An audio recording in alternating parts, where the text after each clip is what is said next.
Hey guys, so this is attempt number like 7,000 on this video because YouTube is just not letting me do this.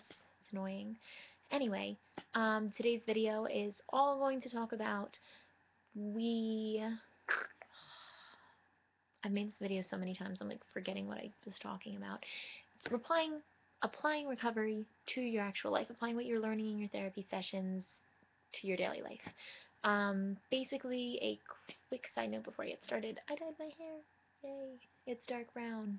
Yay. I really love it, actually.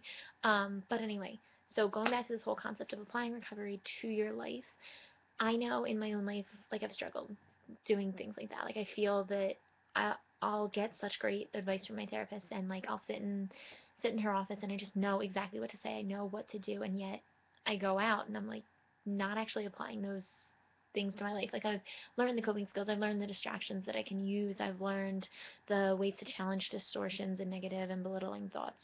But sometimes I find myself just slipping and using symptoms, and even if it's not using symptoms directly, standing still in recovery and just not being able to go one way or the other, just caught in this crossroads really between the negative behaviors and the positive ones, and not really sure which way to go because there's just both a really strong like vibe coming from both saying that I need to go to that one.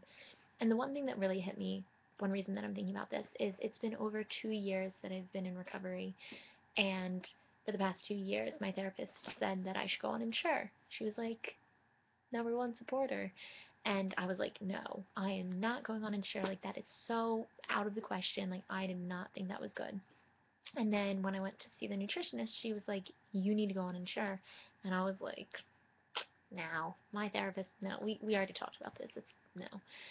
And then after, if you guys saw one of my latest videos, I just ended up in the hospital on Black Friday because of dehydration and exhaustion, and just not a great combo of mentality either.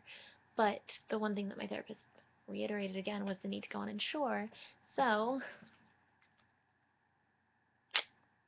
yeah, I had to start up Ensure. And so I thought for the longest time that that was me going backwards, that I was not making any positive steps towards recovery. But what I'm realizing is that it's actually a pretty big step because I'm taking the things that I've learned in therapy about why it's important to take care of myself, why I'm allowed to do that, why I'm allowed to love myself and be generous with myself and make sure that my body's taken care of so that I can do things that I want to do.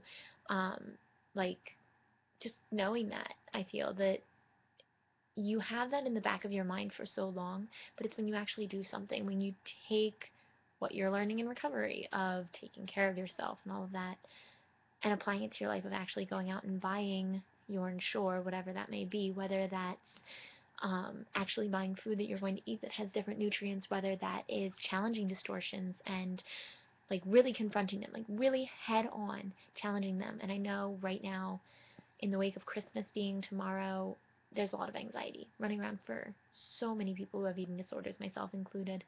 And I feel that we're often caught in this middle ground of like, oh, yikes, don't know what to do because, symptoms are calling to me, but I know better. And it's this middle ground that really gets hard to deal with. But I feel that one of the most important things to look at and think about is that you're the only person who's being hurt by this. That you need to put recovery first because you're worth it, because you have the ability to. I know you can. The thing is, you have to hold yourself accountable. You have to make sure that you're eating regularly, that you're challenging distortions, and when you're not beating yourself up because you didn't. It's taking recovery every step of the day, buying your Ensure, whatever that is, and just knowing that recovery's first, and it's not just metaphysically first, and you're like, I know, in the psychology world, like, that would be great to be recovered, but actually doing something about it. And I'm not saying that you need to like stop this video right now, run downstairs and be like, I'm gonna eat like a sandwich because, that's what needs to be done. Sometimes what needs to be done is just taking time to yourself. Recovery is also self-care and self-compassion, self-nourishment. It is about taking the relax, maybe taking a nice bath or getting a massage or painting your nails if you're willing to do that, or just buying something nice for yourself. I have an honest question. How many people out there And I want you to post below, how many of you bought Christmas gifts for yourself, something to open just because, you know? I know I didn't. I went out today with the noble intention, but nothing suited me, so that's a story in and of itself.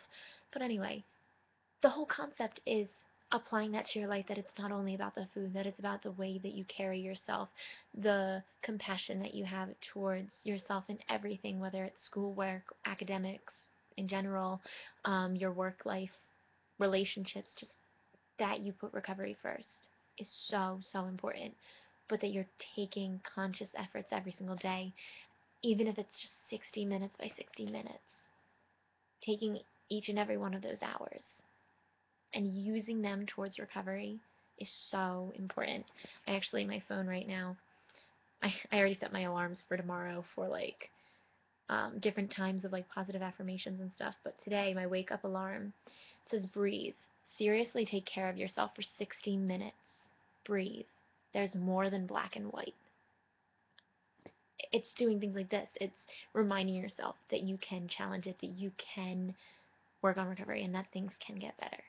So I'm going to end the video here just because I'm not sure if this will cut me off, but I hope you guys got something productive out of this. Yeah, okay. If you celebrate Christmas, happy Christmas. If you don't, happy 25th of December 2012. Either way, I hope you guys have a great day, and know that I'm sending all my warm wishes and hugs your way. Bye.